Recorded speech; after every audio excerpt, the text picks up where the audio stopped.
Hello, I'm Carl Hein. And I'm John George. And we are excited to bring you Cube Effects. We are giving you all the work on a reputation 5 to 7 minute stand-up routine straight out of my current professional working repertoire. This is mind-blowing visual magic with a prop that everyone can relate to. I have performed Cube Effects thousands of times all over the world and on national television, and I can honestly say that this routine has gotten me hired for lots of events and is a real reputation maker. Only one side solved, the color orange. We've also included a free copy of John George's How to Solve the Rubik's Cube, which is the DVD that I actually learned how to solve the cube from. On this DVD, world-renowned cuber Tyson Mao teaches you techniques for the basic, speed, and legitimate blindfold cube solves. But first, you'll need to get your own cubes. It made no sense for us to include cubes with this project, seeing how most of you already have your own cubes or your own preferences as to which type of speed cube you like. For those of you who don't have a preference or are very new to cubing, we have a whole section in the bonus material that talks about where to get cubes, what kind of cubes to get, and how to take care of them. If you are interested in any type of cube magic, you should really take a look at the bonus footage on Cube Effects. We have almost a dozen effects as well as tips and ideas from our years of experience performing these routines, and also live performance footage of John George performing his version of my routine. Thanks again for purchasing and enjoy Cube Effects. We are going to learn Carl Hein's Cube Effects, and I believe we have all of the necessary ingredients here on the table. That's absolutely right. So this is essentially a 3-phase routine, and it uses 3 cubes, and you want cubes that are speed cubes. So essentially the cubes that can move very smoothly and quickly so that you can do the moves fairly silently and fast. There's going to be a section in the bonus material that talks about the different types of cubes to use or how to take a cube and make it go faster. So for more information on that, refer to the bonus section of the DVD. Just for clarity, what cubes are we using? These particular cubes are Dion 2 Guhong cubes. Okay. So they're a version of speed cubes that I typically use for this routine. You're also going to need a paper bag or some way of switching the cubes, and we'll talk about a couple different versions of that also in the bonus material, but what I primarily do for the routine is use paper bags. This is one I've used quite a bit. Sometimes you can use the same bag several times until it starts to get ripped or have holes in it.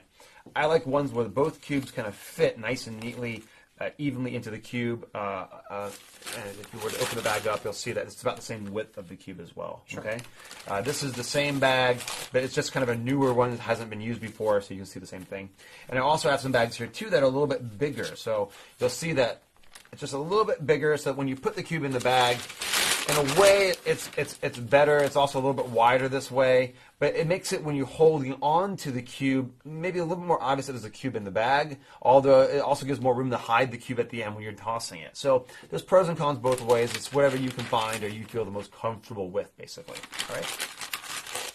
So, and then the other thing that you may or may not need, depending upon how you want to do the routine, is the final phase where the cube solves in your hand. You have to find some way of getting the color. If you're using an extra cube, I normally use it with the hat where I cover with the hat. But of course, you don't have to use a hat. You can use another paper bag that you put over top of the cube. Or a napkin. Or a napkin or a handkerchief.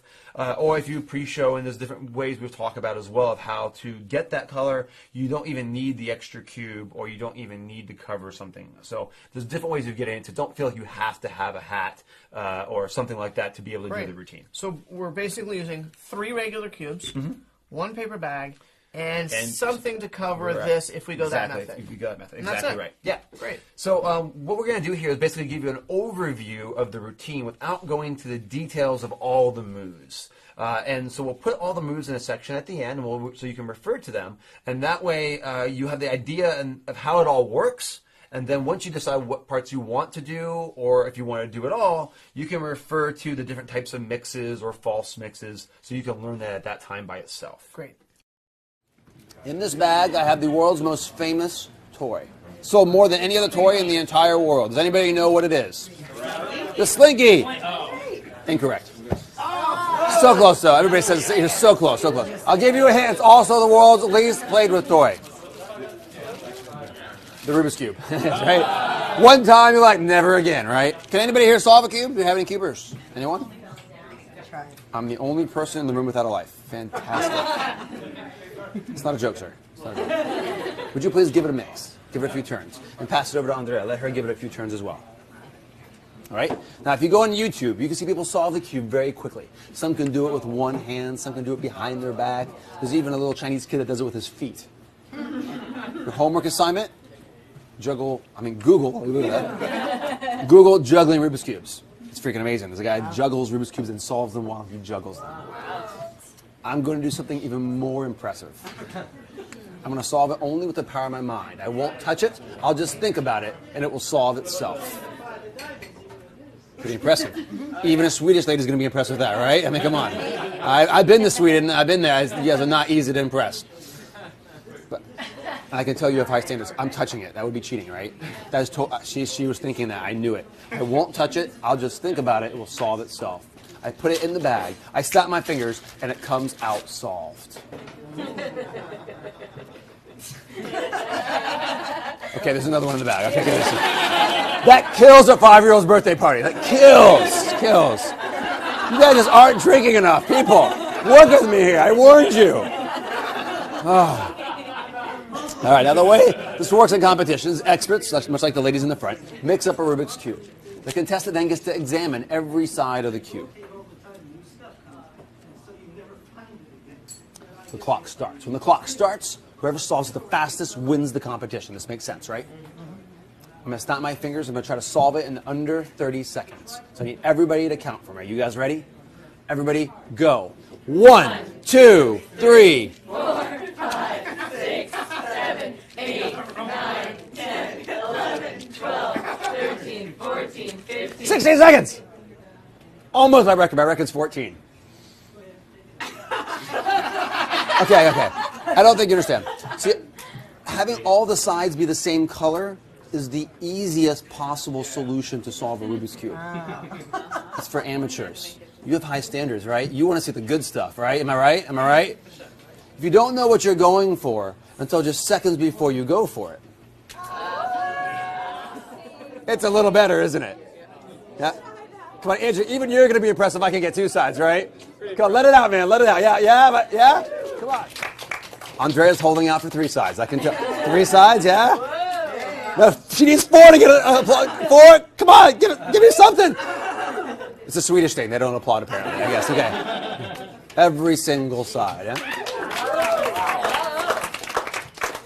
But I didn't do what I said I was going to do. Without mixing it with 2 hands or even 1 hand, I'm going to attempt to solve it only with the power of my mind. Are you ready? With enthusiasm. Here we go. Captain Scott can't do that. Well, can I? What? It's crazy. I got it out of the Swede. Yes, a smile. I broke a smile. So we'll take it a step farther. Would you please go ahead and give it a mix-up? In fact, we'll start at the end here and just pass it back towards the middle. And can you help me out here, Stephanie, right? Yes. I want you to think of a color on the cube. Don't let anybody else see that color or know what it is, especially the shifty guy sitting next to you, okay? All right, so I'm going to put my hat on top of it. Go underneath, put whatever color, your favorite color is on top of the cube. All right, put your favorite color on top, but don't let anybody else see you, especially me, all right? So I'll come over here, go ahead and give it a mix. And we're just going to have a little conversation here while she's doing that. Just let me know whenever you've done that. She's being serious about this. She's taking it very seriously, isn't she? Do you have a couple? Take your time over there. I get paid by the hour. I'm in no hurry at all. Are you good? Yes. Give the cube a mix. Don't solve it. Mix it. Are you satisfied? It's good? Yeah. All right. Now, does anybody here know the world record for solving Rubik's Cube? 10 seconds. 10 seconds. That's actually a very good guess, but not correct. It's closer to 6. It's about 5-point-something seconds. All right. Now, to me, this is unbelievable. On a Rubik's Cube, there's over 43 quintillion possible combinations. I know. That's a big number, okay? For those of you who didn't understand that. That number is so big, it's hard to imagine the scope of it without an analogy. So I'll give you an analogy. You took a Rubik's Cube like this one, and you started at the beginning of time, and you turned it 1 time every second, starting at the beginning of the universe. You would still be turning this cube today and not have gotten to every single combination on the cube. There are literally more combinations than seconds in the history of the universe. Someone can solve that in 5 seconds. That's freaking unbelievable, right? You know what I'm saying? I'm not going to try that. You're thinking of a color, right? Your favorite color. You put it. We'll show everybody in a second. Can you see your color on pretty much every side of the cube? Maybe not every side, but pretty much every side. Yes. Okay. So what I want you to do, I want you to hold out your right hand right out here in the center so everybody can see it. Put your other hand on top of the cube like so. I don't want to touch it. She chose the color orange. Coincidence? Just saying. When I snap my fingers, I need everybody to say orange. Orange. Slowly lift your hand. Do you see any orange? No. Do you see any orange? Do you see any orange? Do you see any orange? Only one side solved the color orange. Don't think about it, go crazy, or start growing red hair. That's what happens after a while, you know what I'm saying? So the first phase of the routine essentially is the bag switch. To be able to bag switch, which will allow you to do the matching effect. So we'll just use one bag here.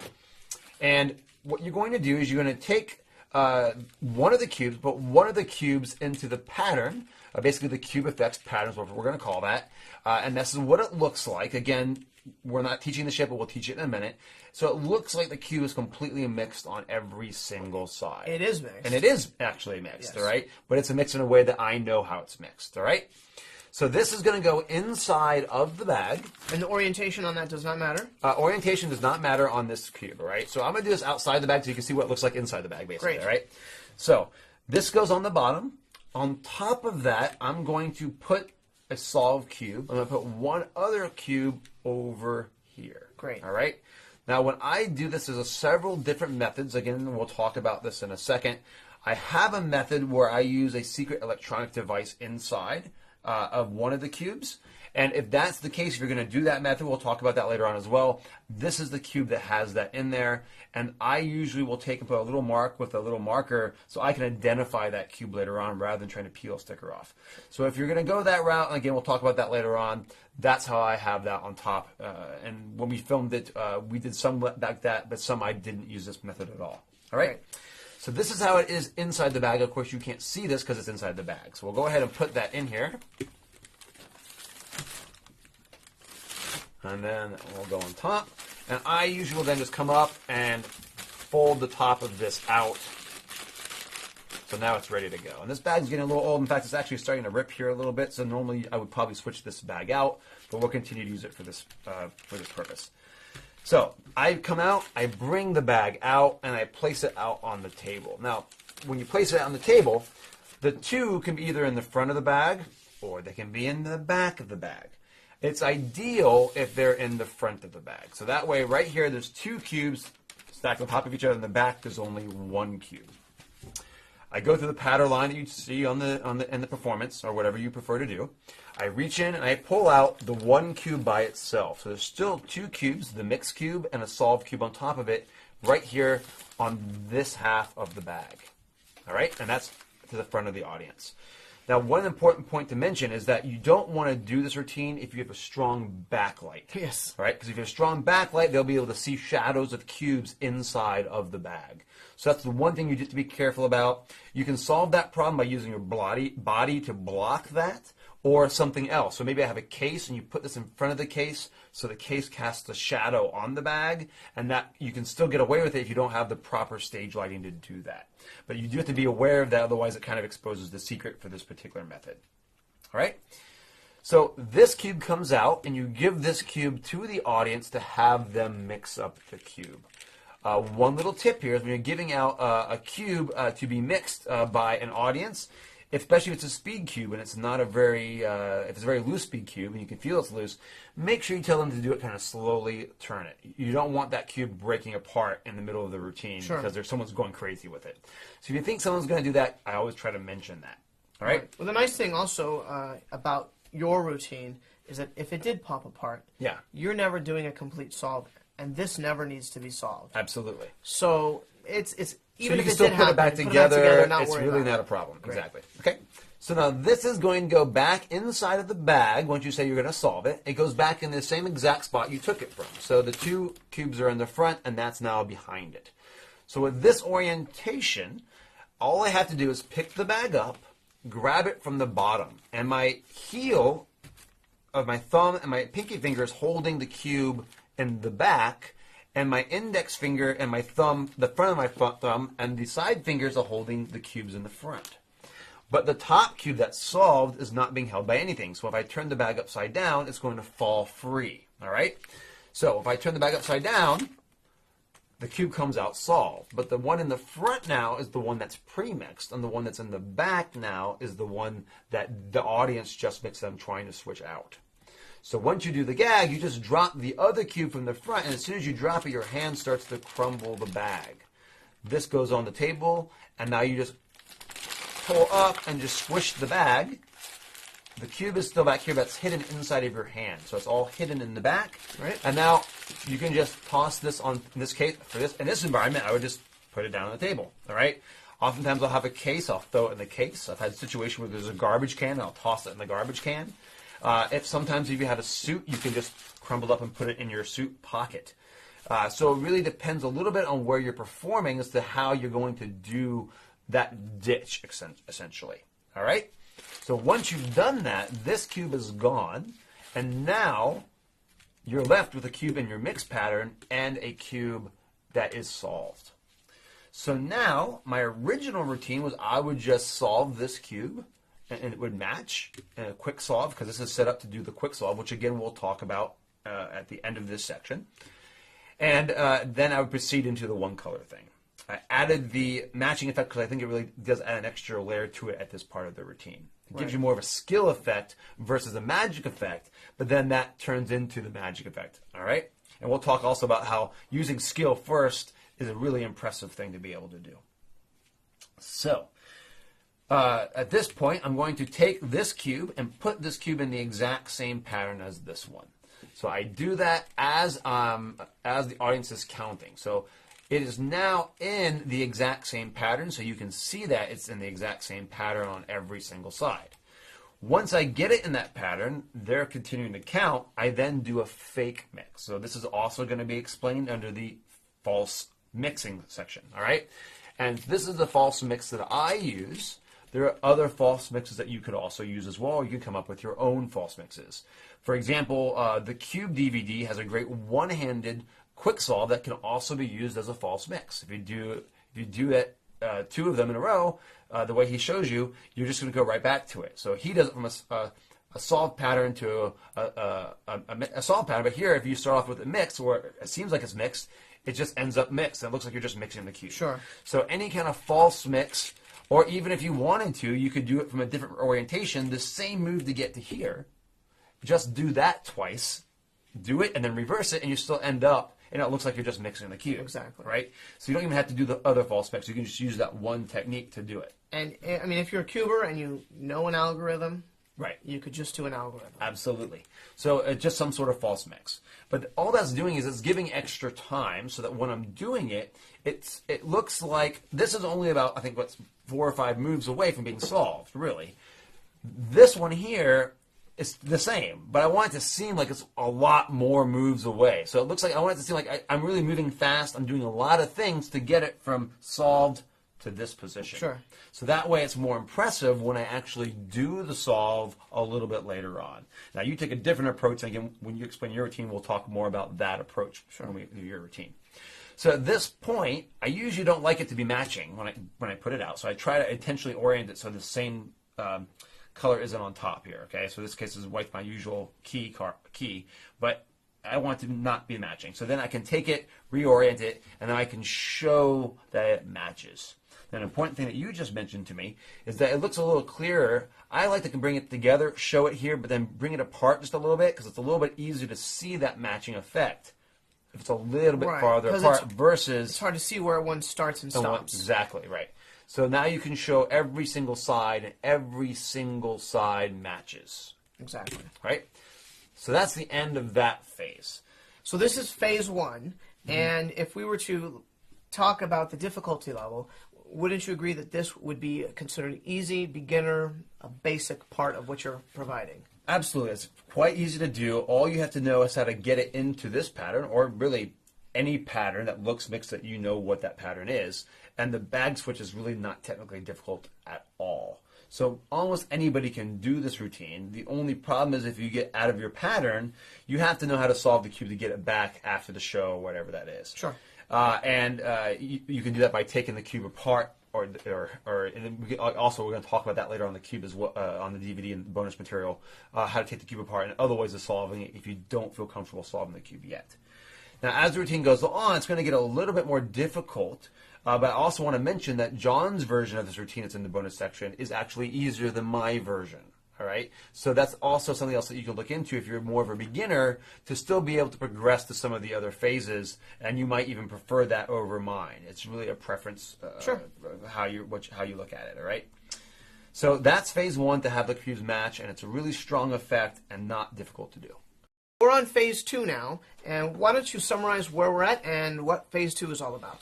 Well, at the end of phase 1, you have 2 cubes that are both in the cube effects pattern, so that they're both in a situation where I can get them solved very quickly. All right, and they're both in the exact same pattern because we just did the effect where they all match. Right. From this position, you can go in a lot of different directions. So one of the versions that I did in Performance in Magic Castle is where I solved them both instantaneously in my hands, one in each hand at the same time. All right, and then I put them down, and now they're both solved. You can also do it individually where you pick up one and you solve that one, and then you pick up the other one and you solve that one a different way or the same way. Sometimes I'll do it where I'll take the cube and I'll put it in the spectator's hand, and as it goes into their hand, it solves as it goes into their hand. And there's lots of different ways that you can do these solves. So for example, you can do it under the cover of a hat, and now it's really quickly, it's mixed and now it's solved. Or you can do it under a silk or just in your hands. There's lots of different ways we can talk about that. So again, to get into this pattern, that's going to be basically the cube effects pattern. And then it's going to be the cube effects solve, which is a one-handed solve with the right hand as well as a one-handed solve with the left hand. So watch this first so you have an idea of the different things you can do with it. Then learn the solves from that section of the DVD. And then come back, and now you practice the moves in the right, basically choreography with the effect that you want to create. Yeah, so just to be very clear, Yeah. phase 2 is taking a cube that has the premix, both of them, Right. and using one of many methods to get both of them solved. Exactly. Well, the methods are the same, but the choreography of the methods choreography. is going to be different Exactly. depending on how you want to do it. Perfect. Okay? So basically the 4 moves essentially that you're going to need to learn is 1, the cube effects mix pattern. So this is what that looks like. Again, we'll explain that in detail in a second. So the cube looks completely mixed.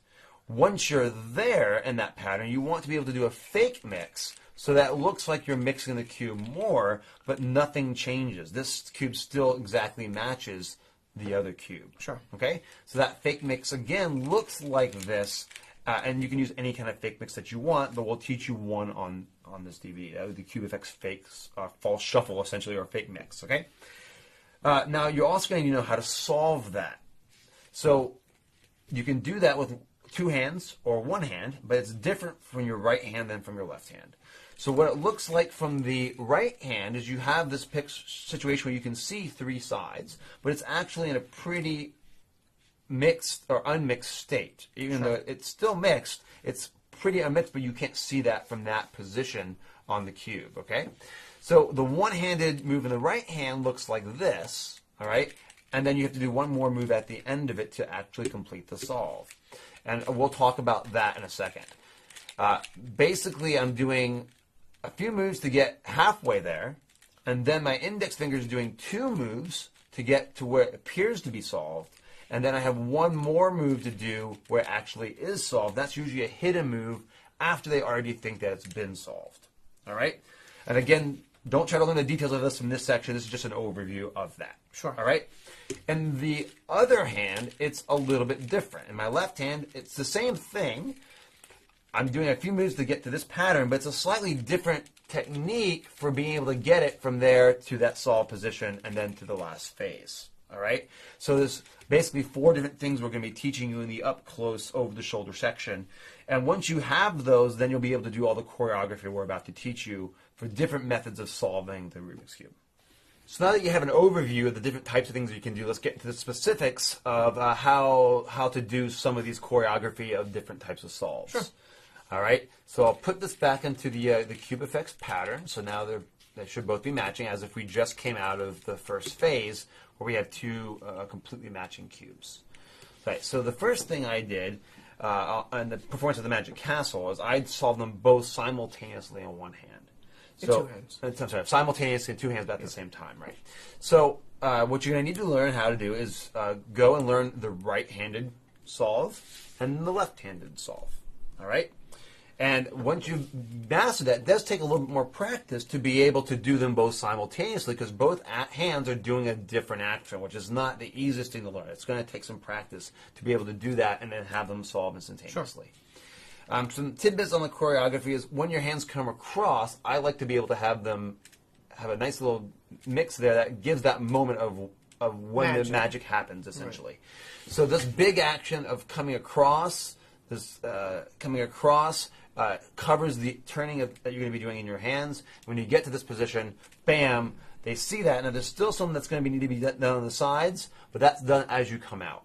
So I'll go ahead and show you how that works. What I do is I'm usually talking to them, and I go ahead and just put the first cube halfway into the pattern in my right hand.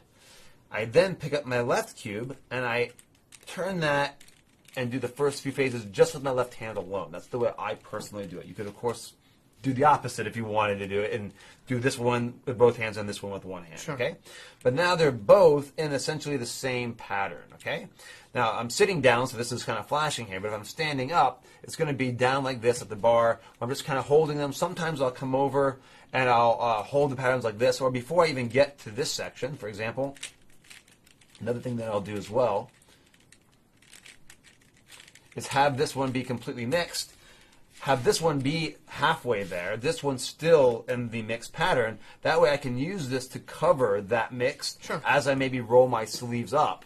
Take this cube, roll my sleeves up here, and that's a nice little subtlety that makes it look like the cubes are all mixed and I'm not just holding them in this type of position for a very long time.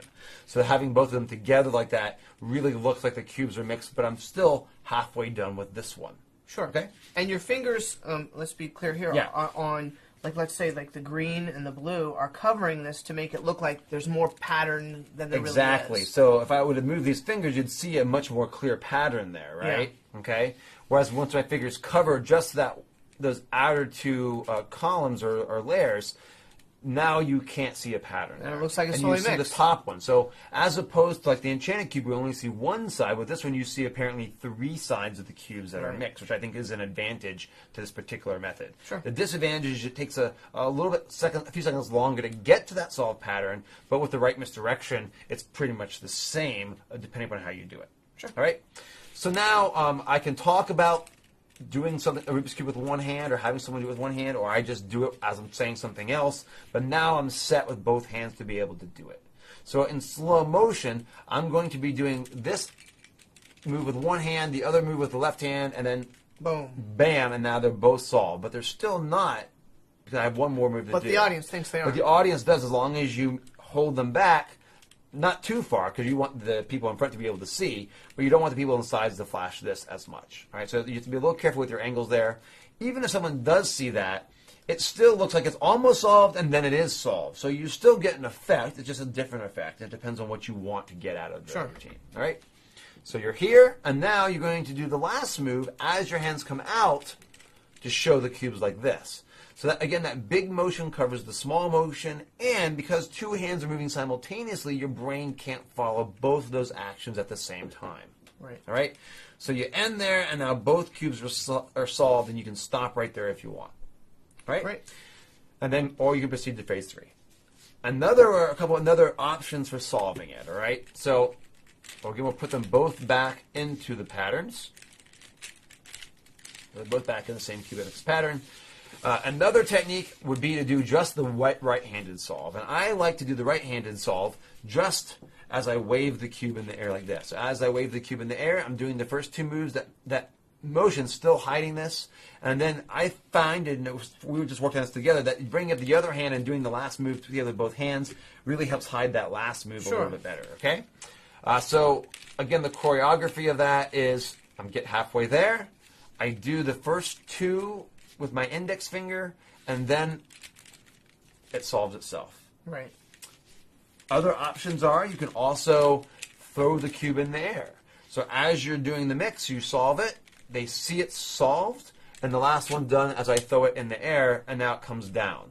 The problem with that is if you have a louder cube, it's going to make a sound. If you have a very silent cube, that works really well because they can't see it, but they can hear it if it's a louder cube. So if you have a silent cube, that's a great option. You can also, of course, do that behind your back. So you can have the cube mix, come behind your back, throw it over, and catch it, and now you have the cube completely solved. Right. All right. It's going to take a little bit more practice to do that, but it's certainly possible using the exact same moves that you'll learn in the right-handed quick solve. Sure. Now you can achieve a little bit of a different effect with the left-hand solve because it's a little bit faster in how you get to that one side, all right?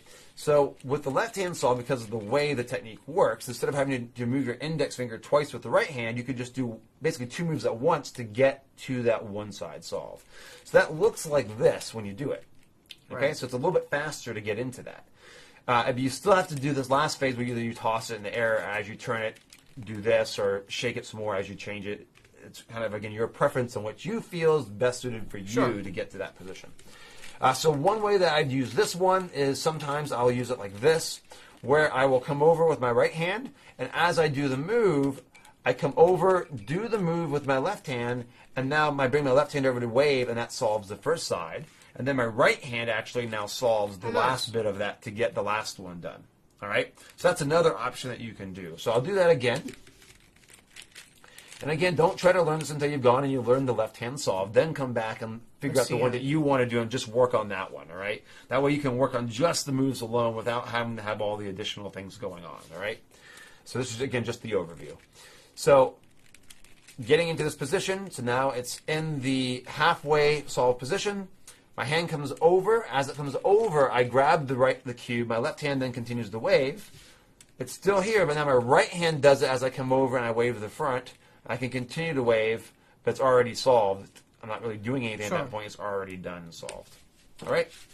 In other ways, you can use either the right hand or the left-handed method to solve under the cover of something. So, done under a hat, for example, if I have my hat here, I can have the cube apart. The farther apart you have the arms, the more that bigger motion covers it. Yep. And as I'm coming in, I'm doing the first move, the second move. Now it's covered, and then I can immediately open it up, right? Right. And now as I come over to show it, I can do the unmix completely, and it feels like it goes under, and for a split second, it's solved. So that's one way of doing it. There's different choreographies you can play with, whether you want to do it like this or like that, or if you want to give it a moment and then do it. It's kind of your preference as well as how you want to do that. It can be done, again, under a scarf, and let me do that at more of a speed so you can see what it looks like at speed. So I'll perform for the camera here, and as you come over, like this. All right? And so it's still in this position, but then as I come over, I'm just going to do it like that, and it's solved. Or you can do this. You're here, comes over, it's now solved. The hat goes on your head. As you come back, you put it down, and you're like in that position. Nice. Okay? Your hand can also be used to cover instead of your hat. So you're in this position, your hand comes over, and as you're bringing your hand over, your hand's turning, and that's hiding it from seeing it solved. But then as soon as I come over, it's solved. That one side is now mixed, and then I can use the other hand as I do the final move. The one side is solved. The one side is solved, yeah. Well, the one and the front and the back is solved. Yes. Just that middle layer is not. Okay. It's one move away, and you're here. So again, that looks like this. So I'm halfway there in the halfway position. As I come over, you can pause. You can do it immediately. You can wipe it however you want your effect to be created, basically, right? But now, because you're only seeing that one side, they only see that one side, and then you place the cube down, and now it's completely mixed. Nice. And Right. I think you did. You had a version where you do it under the table too. Didn't you show me that once? I don't like going under the table because that way you can maybe switch it or something like Okay. that. But if the situation was right, it's certainly something that you could do for sure. Sure. The Cube DVD has some other really interesting versions because he's got a really great one-handed mix and solve, and he's got lots of really cool little effects on there. One that uses a mirror, for example, that I really highly recommend checking out his DVD because it'll give you some more ideas to play with, basically. Great. But this is most of the ways that I do it. I think that's pretty much covered everything. You can toss it behind your back, solve them simultaneously, one in each hand. You can do a wave. the spectator one's kind of nice too. So if I take the cube here and say, look, you did a pretty good job mixing. How quickly do you think it would take you to solve this cube? So now I'm holding it up like this. Right. So I'm going from this position to this position. So now this is exposed, but it's exposed to only if people are behind me. Hold your hand out. Now, as they say hold your hand out, I do one move, the second move, and as I come up and place it in their hand, the whole thing is done. Right. All right. So bam, it just solves in their hand in a split second, and then you give them the applause cue. Oh my gosh, you did it! You did magic, or you solved it in a second. All right. So that's another way I do it as well, which is really, especially for walk around, it's a really fun little way of doing it. So again, so just go ahead and hold your hand out for me. Go ahead and hold that, and then boom, it's just solved in your hands. Nice. So. And I got to say that I've seen you do that for other people, but it really is. More effective having to myself. It really looks magical right here. Right, as opposed to seeing it happen to someone else. Exactly. Right? Yeah. The other thing is, I don't think you mentioned, not only can you do the one hand over here or toss it in the air, but you were doing something where you were tossing one in the air. They were thinking that one was going to solve. That's a good point. So that's another way I do it as well. So when I get to this position, where both cubes are matching, like this, I have one of them that now I'm halfway into the solve, right? Take this one, and I throw this one in the air, and as it's throwing in the air, I'm going to do this move right here. So now I have only the one side that's able to be viewed. So as you toss it in the air, you come down, you're looking at this one, that goes on the table, and as you look over here at this one, they see it as it's solved, and that's when you can do the unmix for the final one. And that's a really great moment for a live audience. I wouldn't do that on television because you could rewind that and you could see that. Because it's done right out in the open without any kind of motion, right? Sure. But with all that misdirection of you looking up, them looking up, it's a great thing. It's a great moment. The important thing there, I think, though, is that making sure that is far away from your body. So if you're going to do that method, you don't want to be here because then it can seem like maybe you just switch the cube quickly. Whereas if it's out here or out on the table like this, as you're behind the table throwing in the air, this really doesn't seem like anything could have happened. You couldn't have done anything in that period of time, and then it's solved like that. And then you would use one of the other methods we already talked about. Yeah, so that point, another choreography-wise, another thing that I do as well is I'll do it like this, where I just shake the cube. So you're shaking it, it solves itself, and as I come down, I place that right on top of the other one, and you get this nice view of all of them being solved. So essentially, that's phase 2. Is we use one, well, actually we use two of those methods in any way or order that you like, and we end up with 2 solved cubes. Absolutely. Okay. And so once you have the 2 solved cubes, you can stop right there, or you can continue on to the phase 3, which is where only one color is going to solve in their hand. In terms of cube effects and the 3 phases, you would agree phase 2 is the most difficult of the magic that's on this DVD. Depending upon which of those methods you're using. Obviously, the 2-handed method takes a lot more practice than just the 1-hand method where you're given a little shake. It takes practice, but not nearly as much to have that same amount of choreography to get that down. It takes a lot more practice to do it simultaneously on both hands. All right. You know, and of course, you can also just play this here as a straight solve as well. Right? So another possibility, because you are in this type of position where you're so many moves away, you can actually pretend just to do a real solve. So you can just do the fake mix I already showed you, do the fake mix, and then once you get down to the very end, just do the actual unmix with both hands, and you solve the cube. Right. So you can practice just solving that one behind your back almost legitimately, and then the other one you can do a quick solve with. Right. Right? So you don't have to, there's lots of different ways that you can use your imagination for whatever effect that you want to get out of it in the end. Right. To ultimately get to here. That position. Excellent. We just finished up with phase 2. We're on phase 3. We should have 2 solved cubes, and we're moving on to phase 3.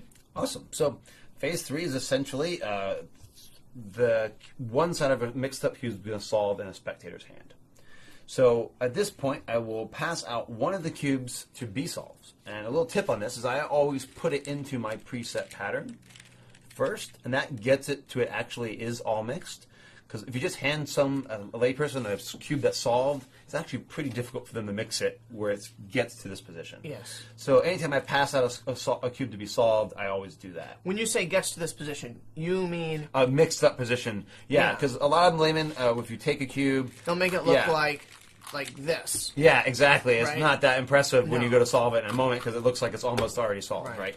So I always put it in my pattern anytime I pass out a cube to be solved. All right, so now you can give that to them. They can legitimately mix it. In this case, we'll leave it here so we don't have to worry about solving it. But they can mix it up any way they want. It doesn't matter how it gets mixed up. Actually, in this case, go ahead and mix it up, actually. Okay? So I'm mixing it. Okay. All right, and so now the cube ends up completely mixed, legitimately mixed. Okay?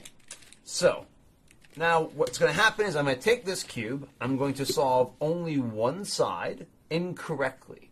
And what I mean by that is only one side is going to be solved, like green, for example. All right, so all going to be green, but these sides here are all going to be mixed. Normally, when you solve a cube, when you solve that bottom, this is also solving and matching the centers. Right. Right? You don't want that because when you hold it in your hand, you don't want them to see this layers solved. You want it to be completely mixed except for that one color. Sure. Now, before we get into how we do that, it's important to figure out how do you know what color they're going to say. All right? So we'll talk about some different methods for being able to do that. The first method is you don't know. All right? You're in the middle of it, they've just mixed it, and you say something to the effect of, so do you have a favorite color on the Rubik's Cube? Sure. What color? What's your favorite color? I like blue. Oh, blue. Okay, interesting. My favorite is red. Okay, we'll get back to that in a second. Before we go any farther, do you know what the world record is for solving a cube? And now you proceed with the routine. You set it up for the color they just named. Now, and then you just call it. Now you can see your favorite color on every side. Hold the cube in your hand.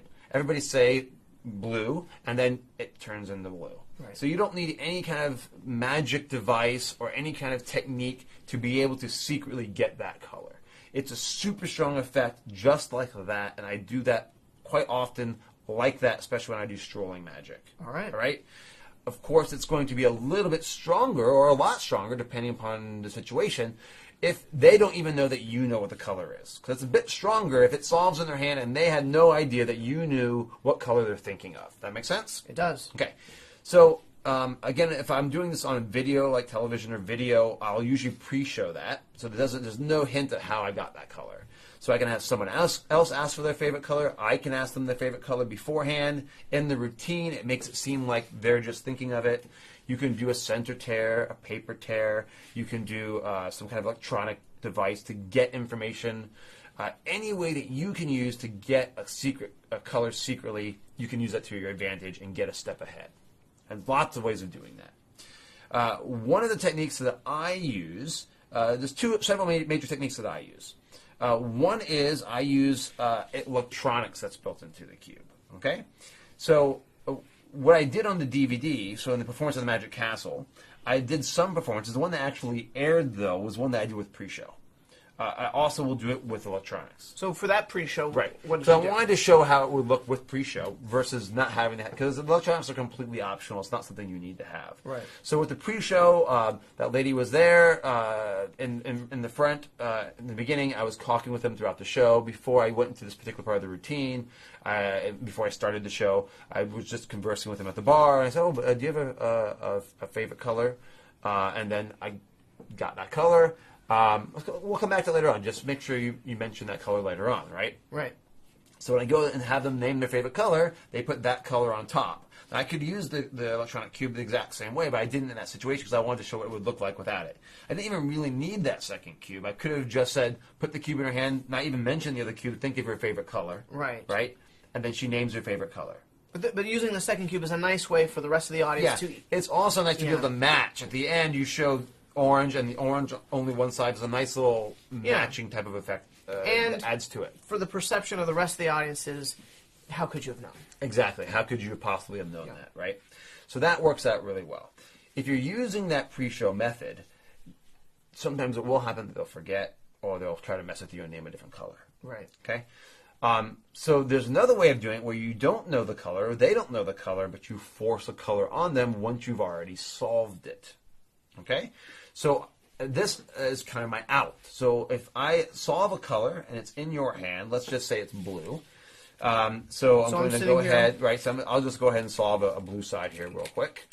All right, and this is, of course, not that difficult to do because you're only doing just the blue. You're not trying to match any colors. And now I've got blue solved pretty quickly, just that one side. And you'll see that these here are all pretty much mixed up, all right? So now, when I'm here, once I get that, I then put it into the cube effects pattern, minus the very last twist. I don't do the very last twist because there's no need to break up that final side, all right? So I'm in that pattern. Blue is my key color. As you do it, I'm going to do the move. We'll go over this in more detail in a second. This goes in their hand. It's on top. So the blue is solved. Let's just say that I say, name your favorite color. I've pre-showed you. And I say red. And you say red. Okay.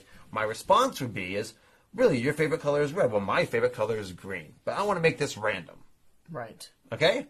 So now I can still guide it in the direction of blue. And the way I do that is I take the other cube that is solved, and I do this show where I can hold the opposite corners of the cube and keep that one side hidden.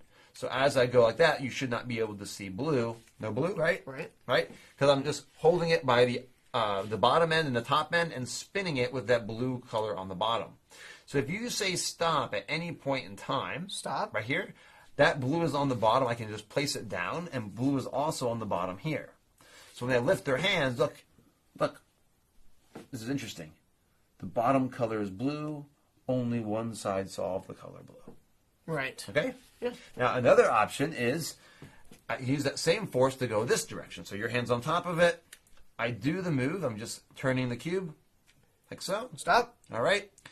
You said that would be on the bottom. So if you would have said just a little bit later, stop, I would have had to do it like this by just turning it. Now it's on top. Right. So now I would say, look, you stopped me on the color blue.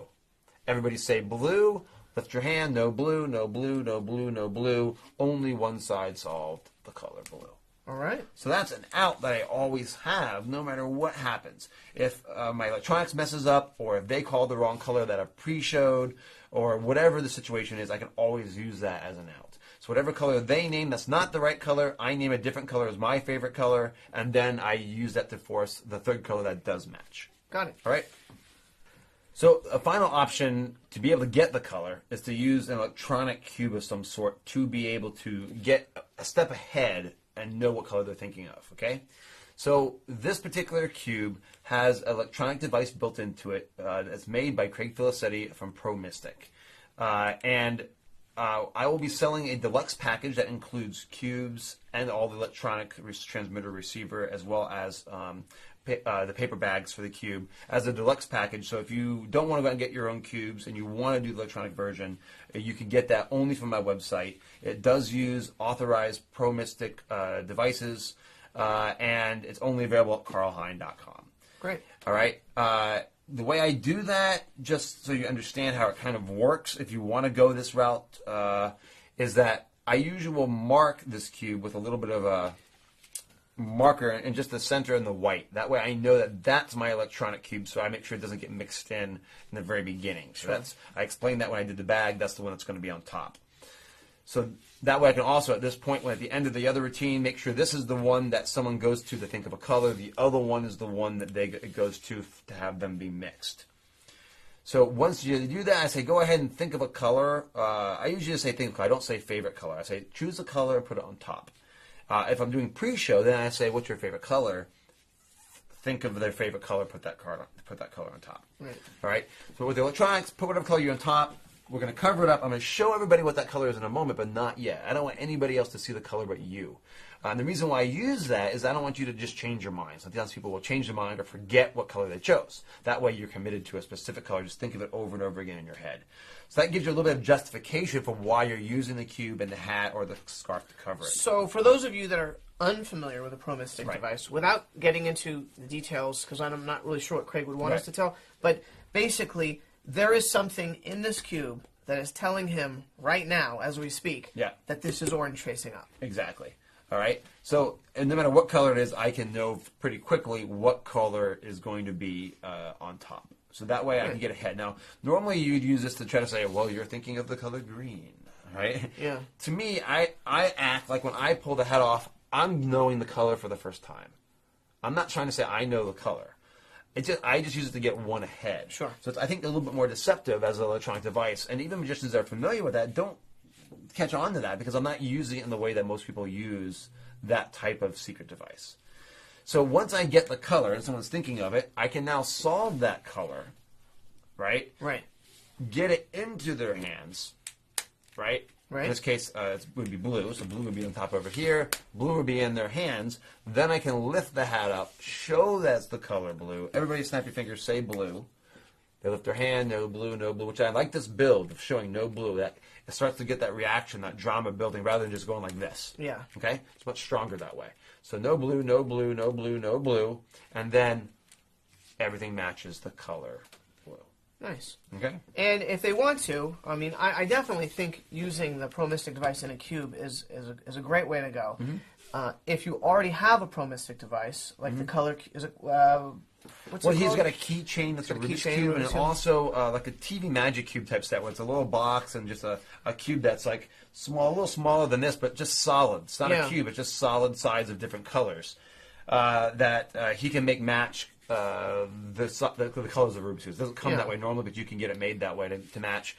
And so those are great for walk around. So a lot of times I'll use those versions for walk around if I wanted to use that method. Right. So I have one cube and that small device that I can use to get the color.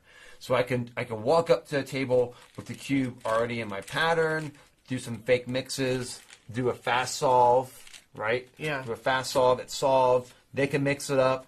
I get the color, do the one-handed solve in their hand, and that's a great walk-around version of this effect. I don't do all the other matching stuff, but I can do just this final effect. You can also do just this final effect. And that's the advantage of that is you don't have to be able to solve the cube in between your performances. Right. So if you're walking around, you have a cube that's legitimately mixed. You've ended with the blue. It gets mixed up again. The next performance, you don't have to solve it. You just walk up, have them think of a color, do a center tear, use the electronics, whatever method you want to use, put the color they have, you do that effect, and then you move on. And then you can do the same thing again. So that doesn't require you to have to solve the cube other than that one side. Sure. All right? Right. So let's talk a little bit before we wrap this up, how to do that one-sided solve, because it's a little bit different than other types of, it's a slightly bit different than the normal way of doing it. Okay. All right? So just give me a color. It doesn't matter. So we're going to go with orange. We're going to go with orange. Okay. So I got kind of lucky because we already have orange partially solved. So I know we said this earlier, but I'll emphasize it again. All I'm trying to do here is solve just the orange side, but without solving the first layer. Right. Now, if you watch the How to Solve the Cube DVD, it'll teach you how to get and solve the cross and then the corners and the moves you need to do that. But it's actually not too difficult to be able to do. And I'll give you a general range now, but if you're not familiar with the cube, refer to the DVD. It's going to make it much easier for you, okay? And the reason why I want to teach this now, because it's a little bit different than how he does it, because he's matching colors that I don't need to match, and I don't want to match for this method. So the first thing you're going to do, if we're solving orange, is to get a cross here. So let's make this just a little bit more difficult, like this. So there's only the orange center. So you find your orange center first. Now the hard part about this, it's not difficult to do it. It's a little bit difficult to do it while you're performing, so it doesn't seem like you're solving the cube. Right. That's kind of the hard. And sometimes you get lucky and it's very quick, and other times you're like, oh crap, I messed it up, and it takes a little bit longer to be able to do it. So you have to be able to cover that with some sort of technique so it doesn't seem like you're actually solving it. So I'm going to, first of all, looking for any oranges that are in the centers, the center positions. Those are the four that need to be moved around here. So with the color orange, we're looking for the orange centers first. Now, I'm going to try to position them so that I can get them all in the shape of a cross here on top. And again, you can learn the basic techniques from this from the How to Solve the Cube DVD. The difference here is, though, that I'm not trying to match the centers. So normally, you'd try to match this orange with the yellow in the center here, so that it would solve. But I don't want that. And if it happens, it happens. Right. But I'm not trying to go for that. I'm only concerned about orange, which makes it much easier because you're not trying to analyze more than one thing. You're only focusing on how to get an orange to this position. Right. So it's a little bit faster and easier to get to. All right? So now I have, let's say, these two here. So this one, if I just turn to the side, that'll move up. And this one here can be moved over, and now I have a cross, and I got lucky, and I got two extra ones. And that happens quite often when you do this, all right? As a side note, if you're going, you have to go for a specific color. Sometimes you get lucky, sometimes you don't. But if you're going to do the method where you're definitely going to force a specific color, you can get back a mixed cube and look, oh, there's a lot of white here. I'm just going to go straight for white, and that's the color I'm going to force, right? As opposed to green. I'd be way farther ahead there, right? Right. So if you're going to use that method, you can start off and save yourself some time by choosing the color you want that's easiest to do, okay? Now all I have to do is get these two in. So I'm looking, again, in this case I don't have this situation, but I'm just only looking for orange. I'm not trying to match any colors up. I'm just trying to get this orange down into that pattern with this 1, 2, 3, up, with up, over, and down up, over, type down. of pattern. Again, what you can learn on how to solve the cube. And now you'll see that orange is solved, but the other layers are not solved around it. And that's the position you want to be in. As soon as you're in that position, you're now going to do the cube effects mix, the exact same effect, but I'm going to start with that orange facing me, so that way the audience can't see it. So the camera can't see it, you can't see it from this position, but I'm looking right at orange. So now I'm going to do it where I'm breaking up the orange. Every time I turn it, I'm only breaking up that orange line. And I don't do the last move. Normally, with the full solve, you'll have 3 in a row here. So you do 1 extra twist to get to that position. I don't do that extra twist because it's not necessary to do that. And it's a little bit confusing without that extra pattern to know exactly which way to do the twist. Sure. So now the only thing I need to worry about, this can go out. I can do any kind of fake mixes I want if I want to. All I have to do is solve that orange. So let's talk about presentation now. As I'm getting to this orange, let's mix it up. Let's name another color. So name any color you want. We'll go with green. Green. So the way I present that, and if you watch my presentation of it, you'll see kind of how my wording kind of matches the actions that I'm doing. So as I get it back, they've just mixed the cube. I now have to have some sort of pattern line that gets them thinking about something else as I'm fiddling with the cube. I don't want it to look like I'm solving, I'm just fiddling with the cube. Right. All right? Now what I just did there is I moved the green in the right position. But I didn't just do it, it was here and I moved it to there. I didn't do it like this. I did it like that. Right. All right? So I'm moving it back and forth. It looks like I'm just fiddling with the cube. You're just talking, you're just playing with the cube. Right. But I'm casually, constantly looking down, and sometimes I'll give it like just a secret cube as I'm making a gesture. So I make a big gesture to point to someone, and now I've got another 2 solved, right? So that's something you kind of have to practice and find what works best for you. What movements work best to you to kind of hide that. And I do that in normally one kind of set pattern line that I kind of always say. Anybody know how long it takes to solve a Rubik's Cube? What the world record is for solving a Rubik's Cube? What do you think it is? Right? 4.5 seconds. And you can say whatever you want, but I'm just trying to get as close as possible to that cross pattern within that set line as I can. Okay. Okay? So here I'm not quite there yet. I have one more to do, which I can get there very quickly. And now the other line I have is, once I get to that section where I talk about how long, the analogy for how many combinations are on the cube, that's when I say, if I were to start the beginning of time and turn it 1 time every second, I would still be turning this cube today, and I would not have gotten to every single combination.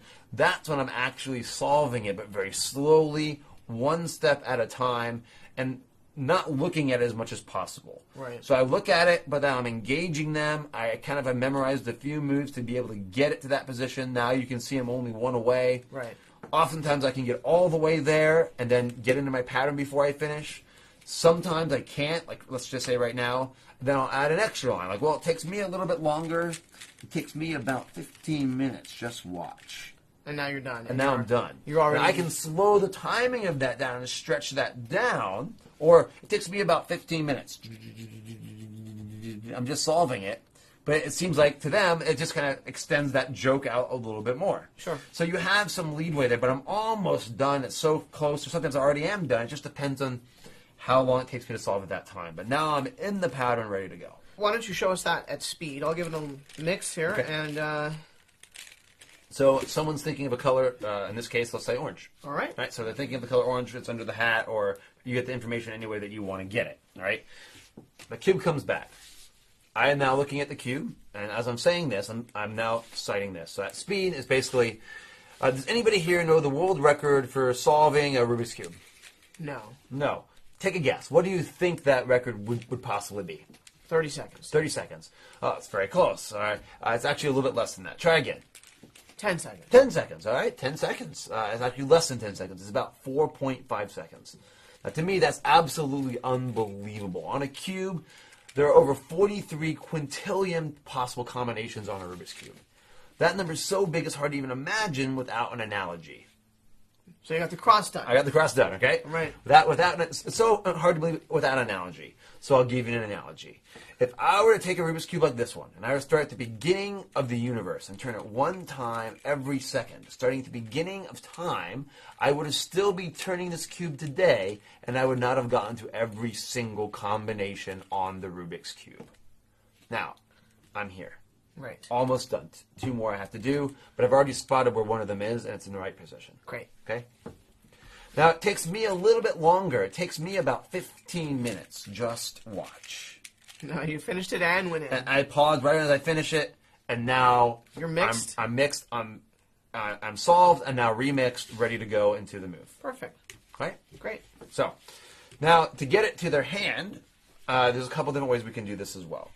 So I have to basically do, again, this is the exact same unsolve, two-handed one solve as the cube effect solve, okay? So the cube is now mixed only with the color orange solved or ready to be solved.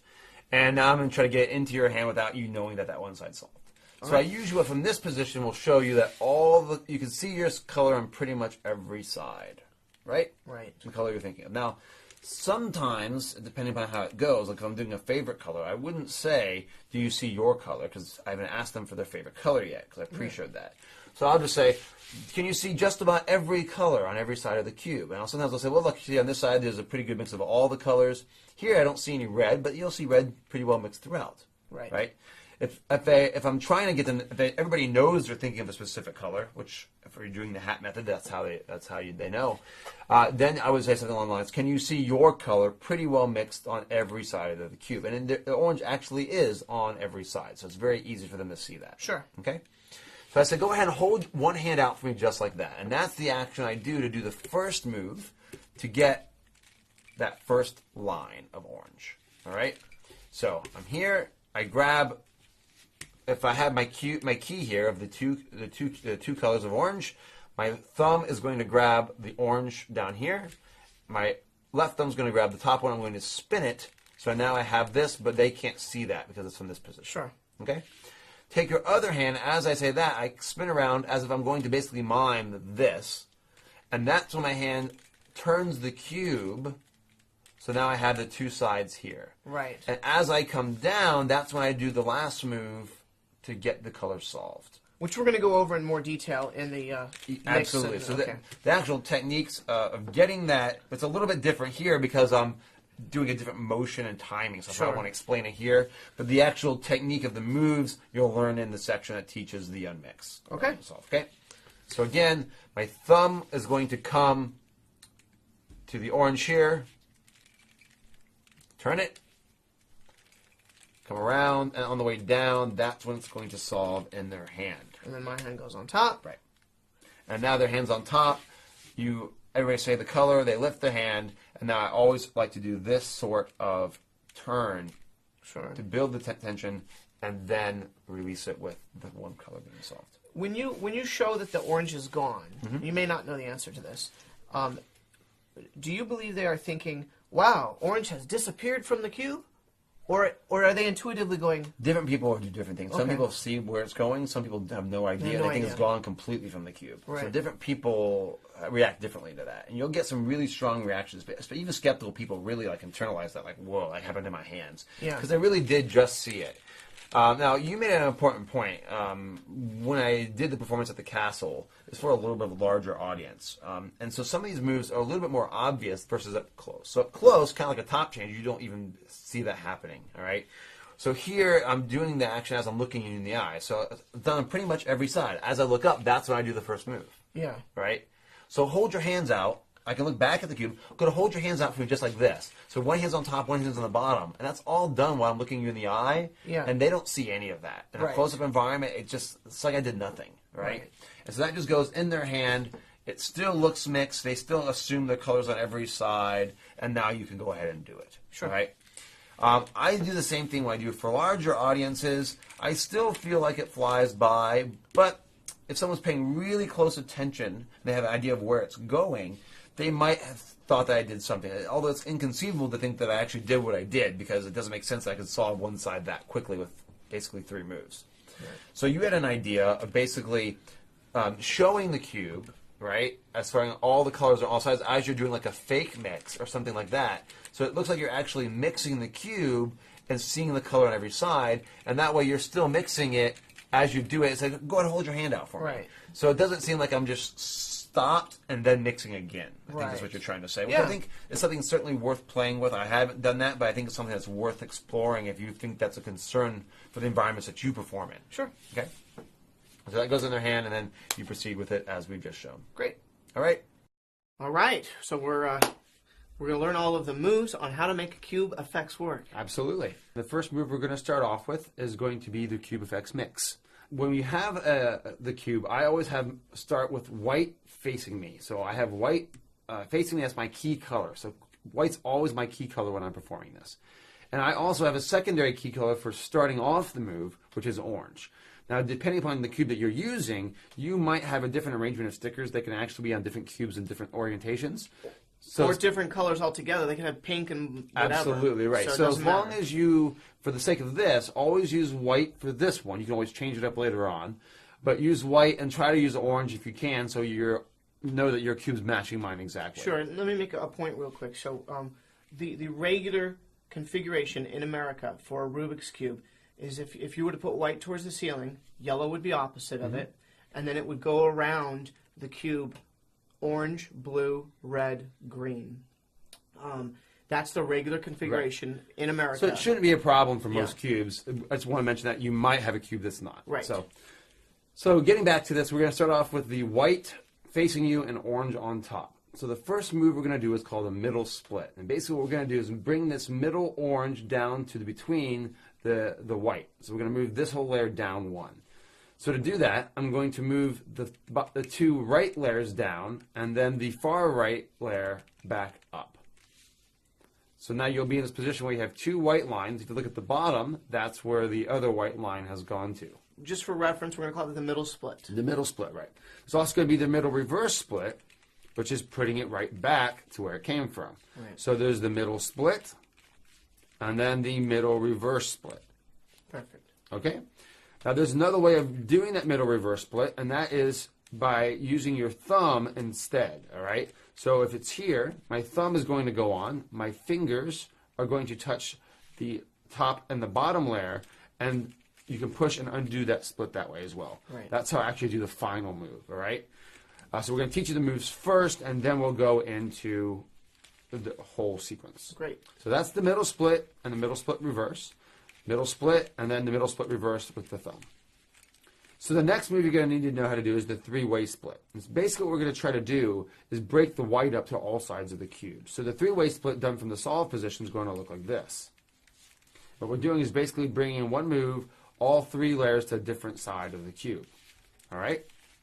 So again, it can be done from this position, or it can be done from the side. And it's going to change a little bit depending on how you orient it in the middle of the routine. So let's slow that down and show what you're actually doing is you're moving this top layer here to the right, and you're moving the bottom layer to the left. Exactly. Great. All right? And then, of course, the reverse of that just moves it right back to where it was. All right? And that's usually done, though, with my thumb on the middle top one here.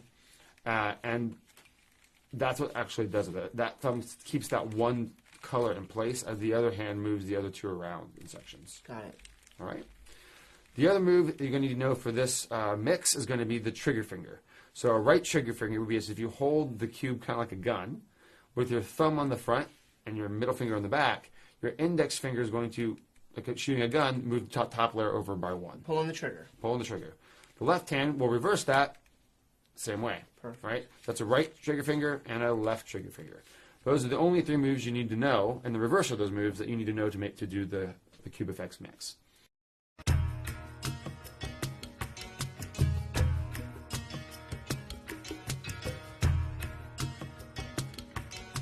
All right, so we are now going to do the false mix, or some people call it a false shuffle. Right. Okay. So I would never do this from a solved state. I'm almost always doing the cube effects mix first, right? And then I do the false mix from this position. But to teach it, of course, we're going to teach it from the solved state. Right. So this is going to be the move, and there's going to be essentially two moves we're doing in this. And a lot of it has to do with how you rotate the cube. And as I'm rotating it, I'm doing the same moves. By rotating it, I'm just reversing those same moves. But it looks like I'm constantly mixing and turning. And to be clear, the false mix is essentially just a move that they can use to continue turning the cube to make it look like they're mixing it when really they're Nothing's keeping it happening. exactly. You're keeping it in the cube effects mix. Right. Exactly. So you can do this false mix 3 or 4 times in a row. And it's kind of designed that way. You can repeat it, and it looks like it's different every time, as long as the cube is mixed up. It's also, if you want to use another false mix, you can mix multiple false mixes, just like you would mix multiple false shuffles with card moves, okay? So the false mix that I use, we're going to start off just so it's a little easier from the same position we did the cube effects mix, which is the white and orange. That way you can always follow along and make sure you're doing it right every single time. We're now going to do a middle slice and then rotate it 1 turn counterclockwise. My right hand is going to move the right layer up 1 and do 1 trigger finger. Do 1 more counterclockwise turn, and now the left hand is going to do exactly what the right hand just did, is move the left side up 1 and then a left trigger finger. And now if we do 1 more middle slice down, everything goes back in order, although the cube is now in a different position. It started here, but it ends up reversed, which is great when you're in a position like this where the cube is mixed, and every time you do the move, it really looks like the cube is now in a different position to mix because now you're seeing the other side. So it's helpful to, before you do another one, turn it once and then do it again, and now it really looks like the cube is constantly always being mixed. And you should still always put it back into your pattern from the cube effects mix. So 1 or 2 things about the false mix is you really need to practice this a lot to be able to get this down. And so practice it, first of all, with solved cubes so you know you're actually false mixing. You don't want to be practicing with a mixed cube and accidentally be mixing it and not realize you're doing that, all right? So always practice with this type of cube. And then I recommend also practicing with your eyes closed. So close your eyes, go ahead and do it without looking at it with your eyes closed. So it's just becomes second nature to you. And the important thing is here when you're performing is sometimes you'll be in the middle, and this still on a very rare occasion happens to me, where if I'm in the middle halfway through and I'm saying something or interrupted, sometimes I can get out of that mix and forget exactly where I was in it. So I always try to get through one mix as quickly as possible, then I'll pause and say something, and then I'll continue to mix it again like so. After a while you've done it, it's kind of second nature. You don't have to worry about that as much, but especially in the beginning, try not to stop in the middle because that can screw you up if you're in the middle of the routine. Right, and I would highly recommend to go back and study Carl's performance when he's doing this. If you watch him do this, I mean, it looks so natural. It just looks like he's talking to the audience and mixing the cube. It looks like it could be nothing more than just mixing the cube. And that's what you really want. You want to get it into that mix, and this can also be done very, very nicely as almost a fake real solve. So once you get it in your mix, you can just sit there and do this same pattern as if you're analyzing it every single time and now doing some more turns, right? But I'm just doing the fake mix every single time. Once I get back to my pattern, now I can go ahead and I can do the unmix now, and I can solve it. Right. So that can be done like behind your back, right? So if you want to practice that behind your back, it looks like you solve it behind your back. Right? So turn around, do a bunch of fake mixes behind your back, and now it solves itself behind your back. That can be done as a fake real solve, right? So there's lots of advantages of having a good fake mix. So here's a little bit of history, credits, and references for magic that uses the cube. Erno Rubik is the inventor of the Rubik's Cube. He invented it in 1974. He was a Hungarian professor, architect, and inventor. Now, the first time we really see magic with a Rubik's Cube, or my first remembrance of it, would be Doug Henning on a special in the 80s. He was doing an effect that was created by Craig Nichols and is currently sold on Daryl's website, Fooler Duelers. It's called the Enchanted Cube. That's right, Daryl owns the exclusive rights for that particular effect that uses Craig Nichols' gimmick to be able to instantly solve the cube, and it's a really, really cool effect that you can do. A lot of magicians already do. There's lots of different effects you're going to learn on this project. One of them is the effect of being able to match two cubes that one the spectator mixed and the other that someone that you just matched it, and there's different ways of doing that. First person that I know of that kind of created that general idea is Garrett Thomas, although Gregory Wilson also has a completely different method that's also fantastic. And I'm sure that other people have also come up with something very similar. It's a pretty, and there's only so many things you can actually do with the Rubik's Cube, so I think a lot of people end up arriving at the same ideas. Now, if you're looking for something like blindfolded, there's two different things that have been out, which is Richard Osterland has something on a DVD, and so does Mark Elsden from Alakazam. Yeah, and John's going to talk a little bit about how you do the blindfold, because you've done the blindfold routine quite a bit yourself. So in the bonus material, we'll talk a little bit about that as well. There's also several other DVDs that come out recently, including the Collaboration Cube, Rubik's Nightmare, and The Cube. You can check the credits section in just a second to get more information about those. I really highly recommend The Cube and looking at that. There's lots of really neat effects on there, and his main move can, of course, also be applied to our routines and interspersed as well. So it's a good reference to be able to use that as either a move to solve or as a fake mix. There's lots of people out there, some good friends of ours that are doing Rubik's Cube magic. We recommend you kind of just look around and see what's out there. Check out the work. I know Stephen Brundage has become pretty well known recently for Rubik's Cube stuff, and he's putting out a project that I definitely also highly recommend. Some is very similar to what we're doing, but also some very different stuff as well. So check out anything he does. It's absolutely fantastic, well thought out, and performed a lot. Aussie Wynn has some nice work. He's not, to my knowledge, he hasn't published anything, but he does some nice work. There's quite a few people that haven't published anything, like Aussie Wynn, my friend John Bourne, George Tate, Garrett Thomas, of course, and Shutagawa, as well as I'm sure quite a few others. But they all have very similar ideas with different methods, as well as their own unique effects and ways of presenting them that give it a whole different light with their character. Now, we've made every effort to give you as much material as we possibly can on magic with the Rubik's Cube. Some of the stuff we just can't give you because the information belongs to someone else, like a lot of the names we just mentioned. Yeah. Exactly. But we've given you a thorough project here, which is it's got a lot of material. So there's a lot of information we're about to throw at you, so strap in and get ready.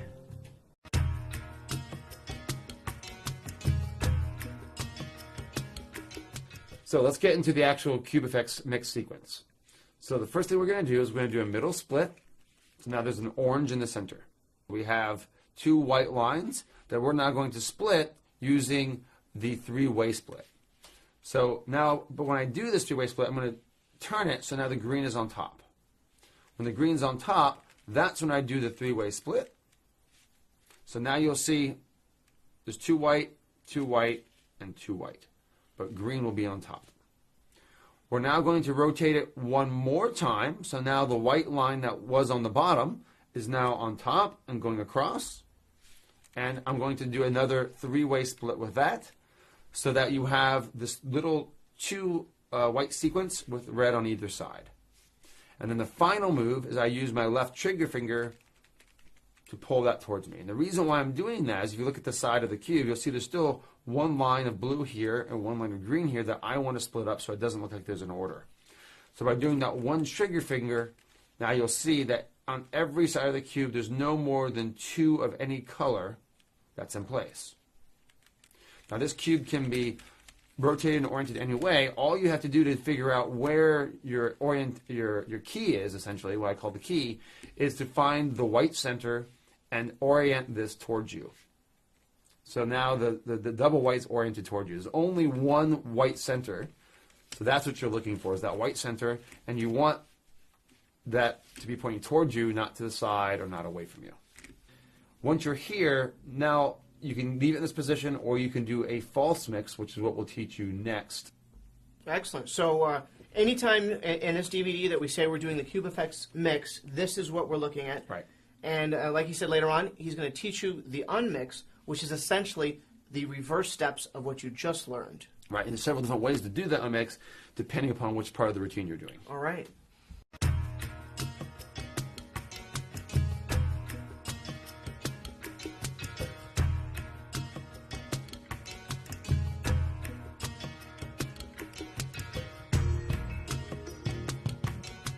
Now we're going to learn the unmix. Okay. So first of all, this is solved now, so I'm going to put it into the Cube Effects pattern. Now I'm going to do the unmix once just to show you that basically I'm just reversing those moves that we just did to put it into the pattern. I'm going to pick up the cube. My key of the white in the center is pointing towards me. My right trigger finger is going to push over, so now I have lines on the side. I'm now going to get a white bar here by doing the reverse of the middle split. Rotate the cube so the green's on top. My thumb's going to go to the bottom where the orange is, do one more reverse middle split, and then I can do the middle slice reverse, and now I end up right back to where I began. So I'll do that in slow motion now. Let's get into the cube effects pattern. We're in the pattern. This is important here, this finger position of being on the white and on the yellow on the back with the thumb and middle finger of the right hand is important because that's where you, A, are able to do your trigger finger move, and B, it's already in that position to be able to do the first reverse of the middle split. Okay? All right, so now we're here, but I don't want the audience to see this. So it's important as we angle it that this is here and they're only seeing this part for a second. Right. Okay? My right thumb. So from the side, the audience is actually seeing. This here's what they should be seeing is kind of like this here, Okay. and it's only for a split second because this happens really quick at speed, right? Yes. All right.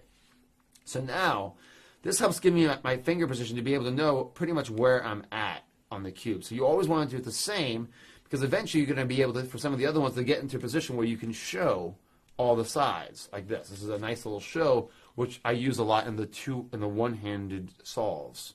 All right, but for this, what's going to happen is from this position, I'm going to be here. My thumb's going to come around. It's going to go to the orange and the top with the white split here, and that's important because when I do the final mix, it's already in position to be able to do the last. Okay.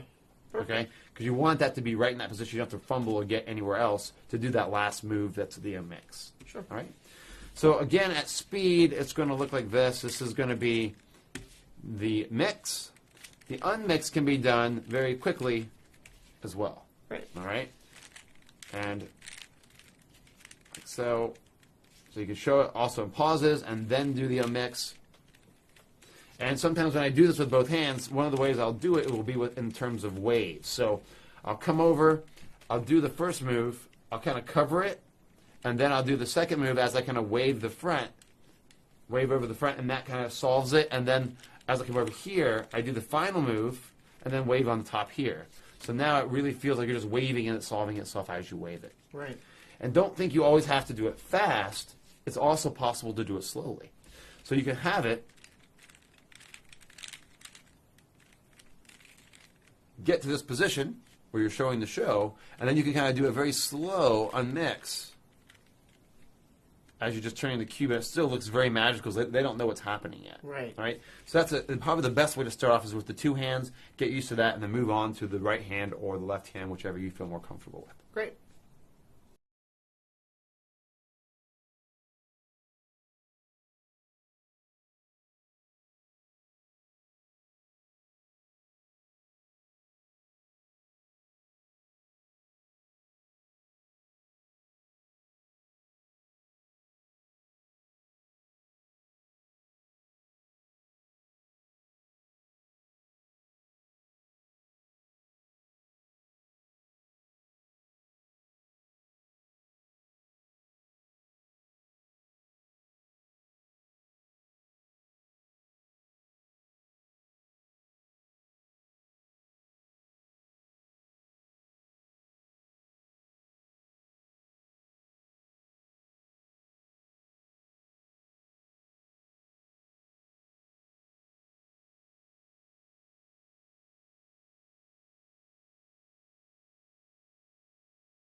Okay, so now we're going to show you the left-handed unsolve or unmix.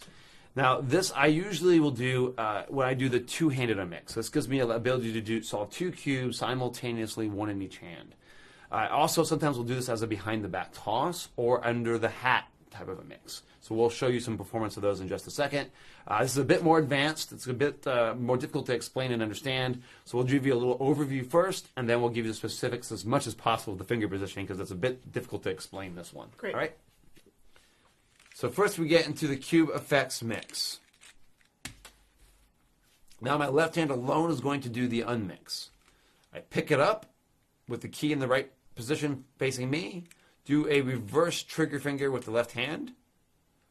That puts me into the first phase of getting into the display position. And now I do 2 moves simultaneously to get into the display position.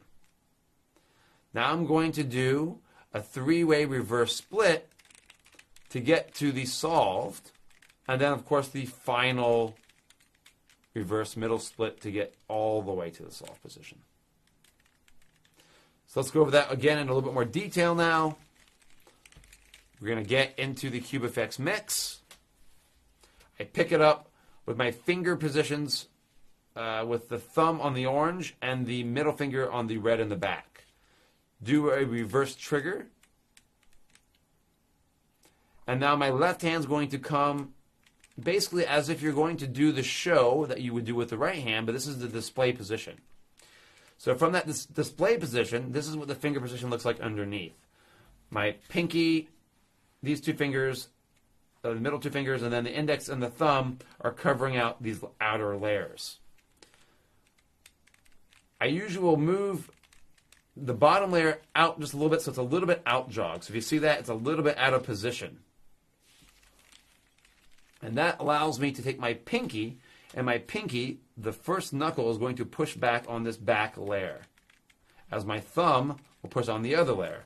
And that's what allows me to do both at the same time, and then turn the cube so the red is facing out and re-grip in the same exact grip as I was in just a second ago, but this is now the display position.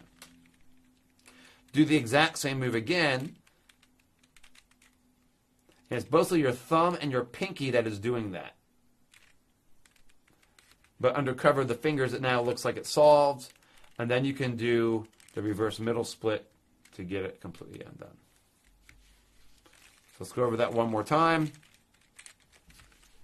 Left hand picks it up from the center, the red and the orange, red and the orange centers.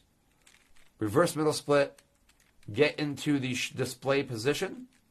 Finger positions look like this. The thumb and the pinky are going to undo the reverse 3-way split. Turn the cube to get back into the pattern so that the red and white are on the bottom.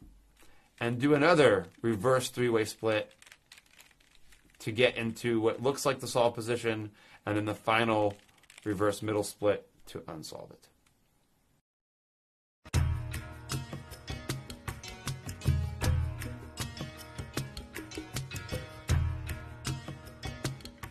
All right, so now we're going to get into the explanation for how to do the one-side solve. Great. So the first thing you need to do is be able to solve one side from an actual legitimately mixed position.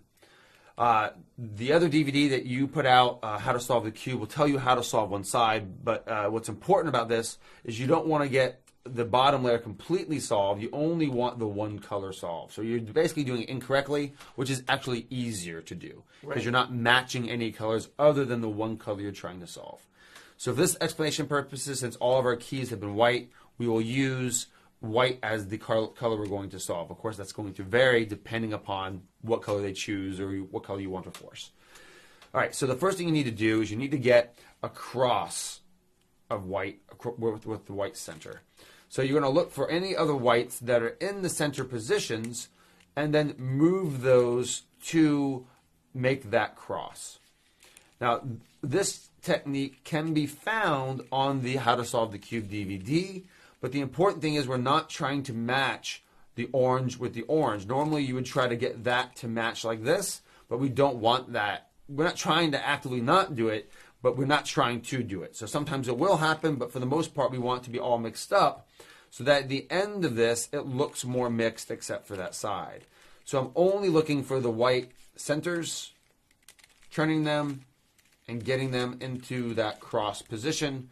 And oftentimes you'll get lucky and get one or two other ones also in that position. Similarly, when you go to do the corner pieces, we're not looking to get them to match any colors. So I'm not trying to match the red with the red when I'm going to do this. I'm just trying to put it into any position I can as quickly as possible to be able to get that bottom side solved.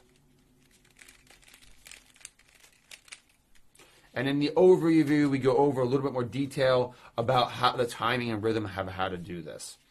So here I have the bottom side solved, and you'll see that the first layer, for the most part, isn't solved all the way around. So if I were just to hold that cube, it would look like from every side that it's mixed, unless you look really closely, you would see that white is missing. Right. Now, if you have any trouble with this at all in terms of getting the one side solved, really you should go to the other DVD. Yeah. You should focus on just...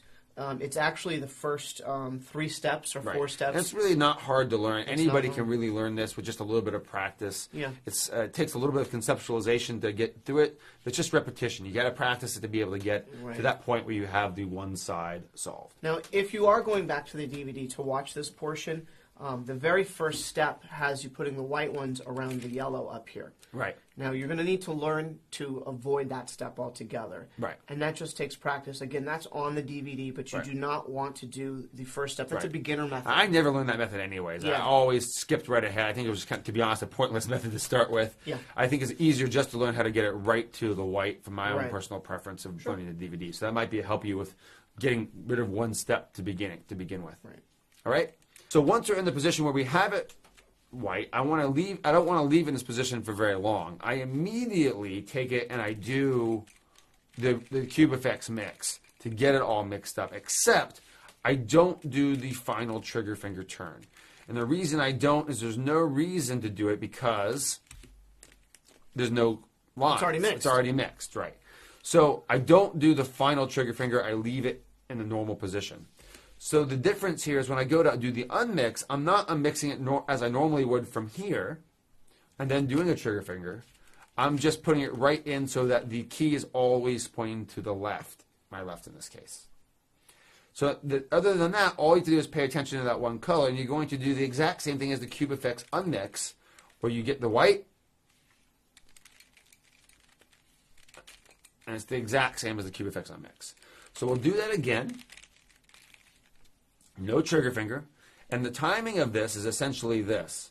I do the first part of this as I say, hold your hand out. And now I've gotten the first layer done. I then motion and say, then put your other hand on top. And as I'm saying that, I turn the cube. My thumb is in the position to do the final mix. And put your hand on top like this. And now I have it solved in my hand. But now they're getting in position to put it in their hand.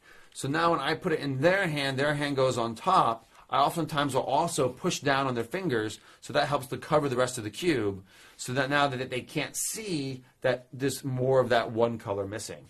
But you'll see as in his hand, it's done now with white. My preference is to have him slowly lift his hand, show every side missing the color, and then reveal it.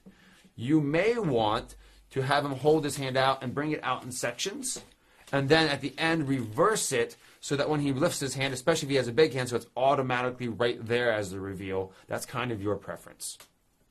Great.